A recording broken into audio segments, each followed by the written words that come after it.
ignition. And liftoff. Go Firefly, go iSpace, go south. Cette fusée est en route pour la Lune.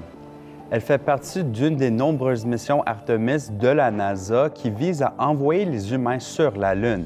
Elle a à son bord des œuvres d'art autochtones de partout dans le monde, dont une grande partie proviennent du Canada. Tout ça fait partie d'un projet qui s'appelle The Lunar Codex, le rêve du Canadien Samuel Peralta.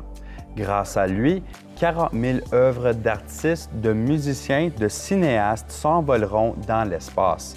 Samuel Peralta dit qu'il a autofinancé ce projet pour imprégner la Lune d'un peu du cœur de l'humanité au travers des arts.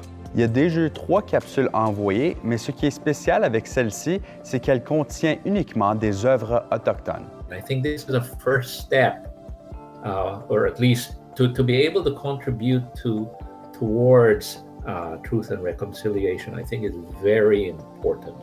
Mais vous vous demandez probablement comment est-ce que c'est possible? Les œuvres sont enregistrées sur un disque de la taille d'une pièce de 10 cents et qui peut contenir un millier de fichiers. Il s'agit de la nanofiche, qui est à base de nickel, qui peut durer 1 milliard d'années selon Samuel Peralta. La nanofiche s'est envolée à bord de l'alunisseur Blue Ghost sur la fusée Falcon 9 de SpaceX. Le voyage vers la Lune devrait prendre environ 45 jours.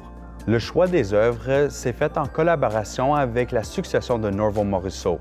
Parmi ces choix, on y retrouve les archives du Musée Inuit du Canada et de l'Institut Gabriel Dumont. We felt that this project was a great way to include Métis culture in such a significant event. Samuel Peralta reconnaît qu'envoyer ces capsules dans l'espace représente toujours un risque, que quelque chose ne fonctionnera pas comme prévu.